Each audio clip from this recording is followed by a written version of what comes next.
सुप्रभात मित्रों। मैं doctor Sanjeev Pandey global touch international की डॉक्टर पांडे की स्वास्थ्य पाठशाला में आपका स्वागत करता हूँ। हम लोग एनीमिया पे डिस्कस कर रहे हैं। एनीमिया के बारे में हम लोगों ने जाना, एनीमिया क्या है, कारण क्या हो सकते हैं और उसके लिए अब आयरन के रिसोर्सेज क्या हैं।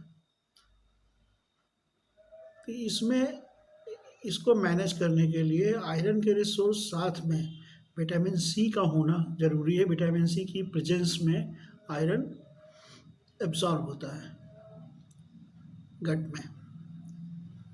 तो जितने भी हरी पत्तीदार सब्जियां हैं सब में आयरन होता है, विटामिन सी भी होता है। आंवला जो है उसमें विटामिन सी और बेटा आयरन होता है। जितने प्रकार के पीले फल हैं उसमें विटामिन ए, विटामिन सी और आयरन के रिसोर्स होते हैं। जो हमारे फ्रूट्स हैं इसमें जैसे पपाया है,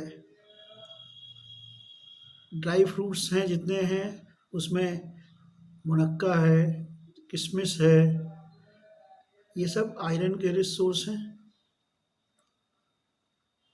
अंगूर है, ये सब विटामिन सी और विटामिन आलू में आयरन होता है, दालों में आयरन होता है, सभी में थोड़ा थोड़ा आयरन होता है। लेकिन इजीली अवेलेबल आयरन जो होता है वो हरी पत्तीदार सब्जियों में होता का है। और जितने भी पीले फल हैं, मौसम के फल हैं, वो आयरन के रिसोर्स होते हैं और उनसे आसानी से फेरस फॉर्म में आयरन उपलब्ध हो जाता है हमें। लेकिन जो एडोलसेंट एज होती है उसमें बच्चे जो हैं वो इन सब चीज़ों को देखा गया है कि अवॉइड करते हैं। वो सब्जियां नहीं खाएंगे, ये नहीं खाएंगे, जंक फूड्स खाएंगे, पिज़्ज़ा खाएंगे, उसमें कोई बुराई नहीं है। लेकिन उसमें lot of vegetable, green vegetable add करना ज़रूरी है जिससे कि आयरन उनको मिलता रहे। दूसरी बात है, कुकिंग के समय अगर हम हरे पत्तेदार सब्जियां काटने के बाद धुलते हैं तो काफ़ी सारा आयरन उसमें से निकल जाता है। तो जितनी भी हरे पत्तेदार सब्जियां हैं या सब्जियां हैं हरी, उनको काटने से पहले ही धुल लें और फिर बाद में उनको काटें। दूसरी चीज़ ये है कि जितने भी कुकिंग के समय उनको ढक के कुकिंग और स्लो जो है फ्लेम पर पकाएं उन्हें, जिसमें कि उनका आयरन जो है फेरस फॉर्म को फेरिक में कन्वर्ट ना होने पाए। पहले समय में लोहे की कढ़ाई में बनता था साग वगैरह जितने बनते थे। अब इतना तो हम नहीं कंफर्म कर सकते हैं कि कैसे उसका लाभ मिलता था आयरन की कढ़ाई का, लेकिन निश्चित रूप से कोई ना कोई लाभ जरूर मिलता होगा। जो एलिमेंटल आयरन जो है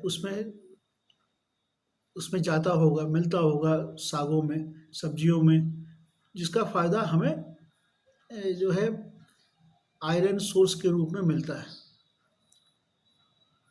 बहुत सारे लोग दाल खाते हैं, उसमें दाल में नींबू निचोड़ते हैं।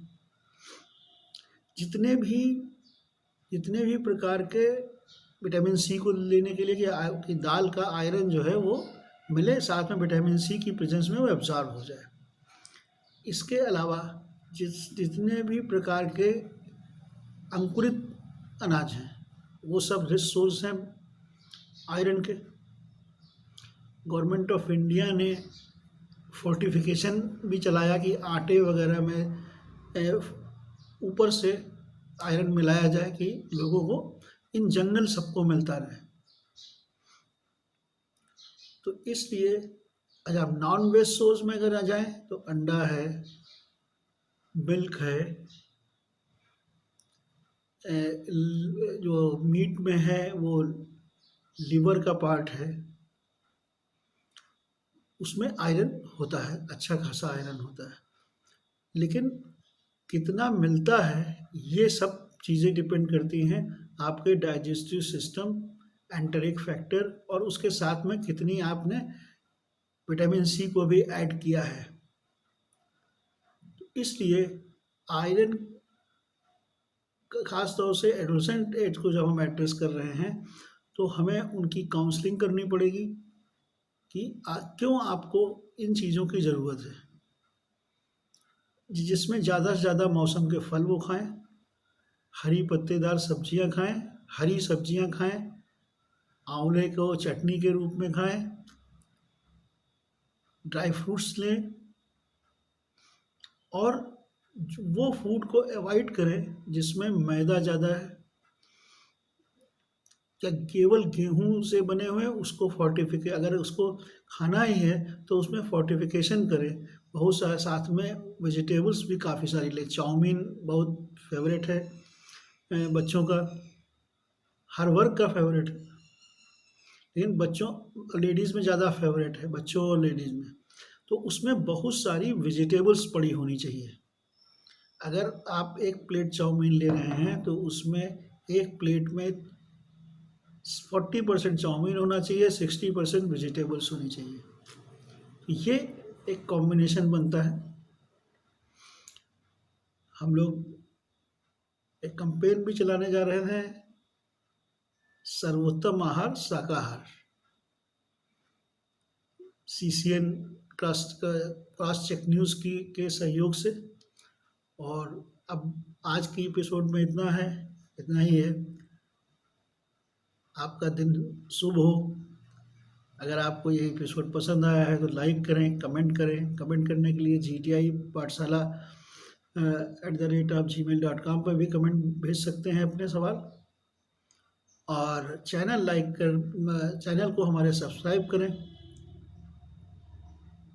नेक्स्ट एपिसोड में हम लोग इस पे डिस्कस करेंगे अब इसका मैनेजमेंट किस किस तरह से किया जा सकता है। बहुत सारी चीज़ें हैं जो अभी और रिसोर्सेज जो आयरन के हैं उसके बारे में हम लोग डिस्कस करेंगे, उनको कैसे लेना है और इस एनीमिया के दुष्प्रभाव क्या क्या हो सकते हैं, इस पे भी हम लोग डिस्कस करेंगे।